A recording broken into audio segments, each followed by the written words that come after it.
In 2004, UK developer Creative Assembly created Rome Total War, a PC strategy game that was released to huge critical acclaim. Fast forward to 2012 and the developer is once again revisiting Roman history with Total War Rome 2. But with a release not due until 2013, there's a long wait until eager fans can get their hands on the game. In the meantime though, how about a look at the game in action? We sat down with James Russell from Creative Assembly for an exclusive first ever look at the battle gameplay from the new Total War Rome 2. 2 years have passed, and the walls of Carthage still stand, and they will continue to stand while Rome relies on ineffective commanders and a rabble of broken men. We are wasting coin and men on a futile... Rome must command respect. We must command respect. Respect will not feed Rome's people. Honored senators, I move that we end the siege of Carthage and turn to civic matters. Senators! Senators! The time has come to end this war. That much is true. But end it with blood and fury and glory for Rome. What we're showing here is part of the siege of Carthage in 146 BC. The city had been under siege for several years, and we're going to see old Scipio's grandson, the young consul Scipio Aemilianus, command the final assault on Carthage.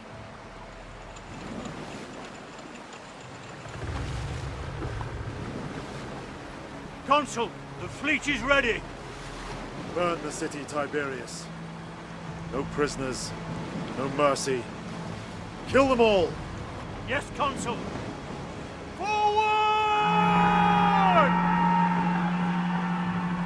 You know, we've got Scipio here commanding the Roman fleet approaching the beach. So you can see there the huge scale of the fleet, and the fact that we've got multiple ships per unit, which really adds to the sense of scale. And here's the Roman fleet approaching the beach. So this really showcases a new battle type, which is a combined battle. So you've got naval forces and land forces in the same battlefield. But not only that, you see the men on the ship disembark to fight on land. And so here they're approaching the beach, and they're going to disembark to join the siege. And the combined battles really add a load of gameplay in terms of, you know, cat and mouse around the coast and the defense of the beach versus the defense of the city. And we're really experimenting with different ways to make that gameplay work really, really well.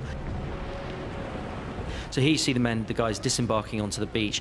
This is, you know, what we're trying to achieve here is get a real sense of almost a Saving Private Ryan of the ancient world. So we really want to get the camera down and get that sense of that darker vision of war, where you really make this human scale of battle come alive, and it's part of that darker vision of war, a more gritty, realistic feel to the way the battles work. Here you can see the shipborne artillery as part of another feature of combined battles. Obviously, you can have, you know, artillery on ships as well as on land, and these artillery pieces on the ships bombarding the city. So, as I said, huge epic city environment there, because this is the capital city of your great enemy here, and we really want to make the city feel like it's been under siege for several years. So it's a kind of darker view of siege war. It's not, you know, a kind of fresh city that we've had before. It's damaged, it's worn, it's dark, it's smoking. We want to make this approach feel apocalyptic. This approach to the final battle for one of your great enemies. We want it to feel apocalyptic. So, you know, we've got these siege towers here. They're in place because, as I said, the siege had been underway for several years. But this is the final assault from a navy. So we're really breaking down the barriers between armies and navies, and that's obviously got a huge impact on the campaign map as well, because it means that navies here can attack cities.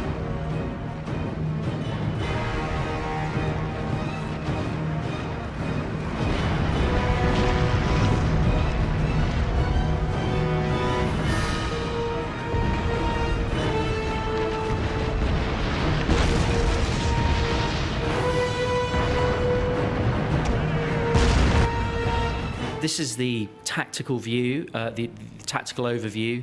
It really helps the player orient themselves in these larger city environments.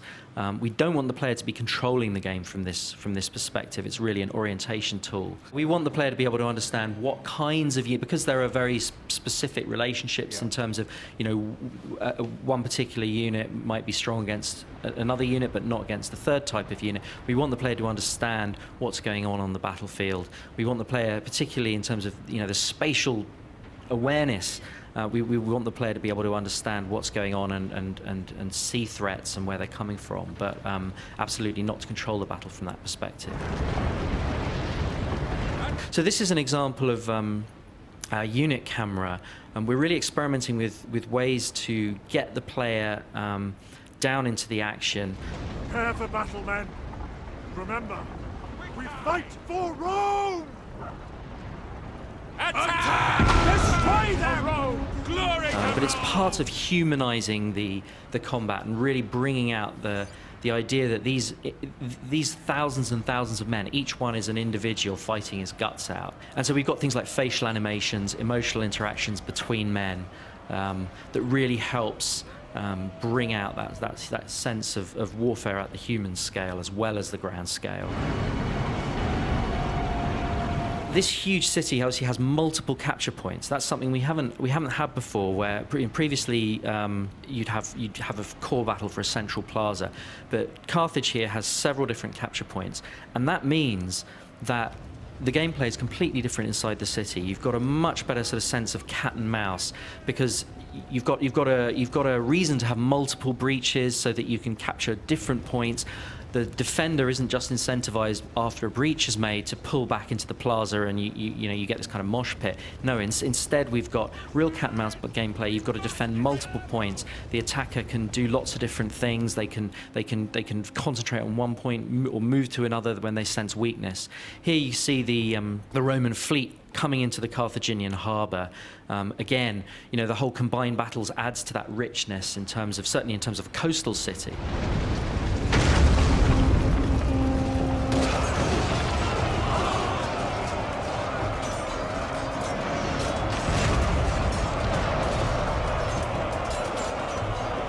In Shogun, you've got individual samurais seeking out other samurais, and they have this sort of elegant swordplay.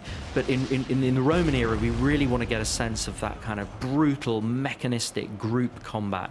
Particularly for the Roman legions, that kind of meat grinder style, that mechanized style. We really want to get a greater sense of sort of visceral impact. So I think, it's part of making the game feel more visceral and have a slightly darker, grittier feel, certainly in terms of the battlefield.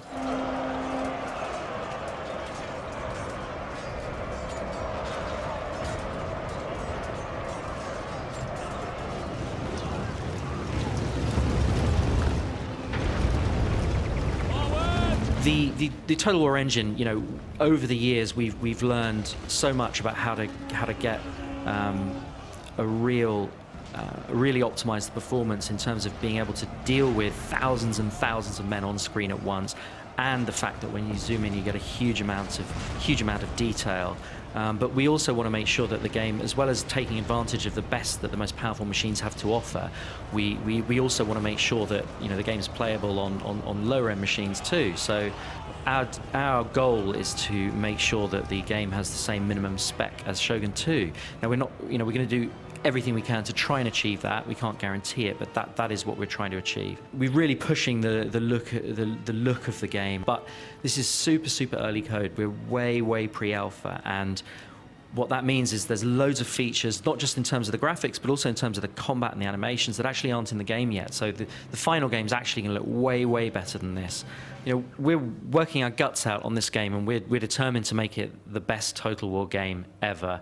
We've got a huge budget for the game, about 40% bigger than anything we've done before. So we're absolutely determined to make it the most epic Total War title ever. The bad news is we're not going to be releasing until the second half of 2013, so late next year.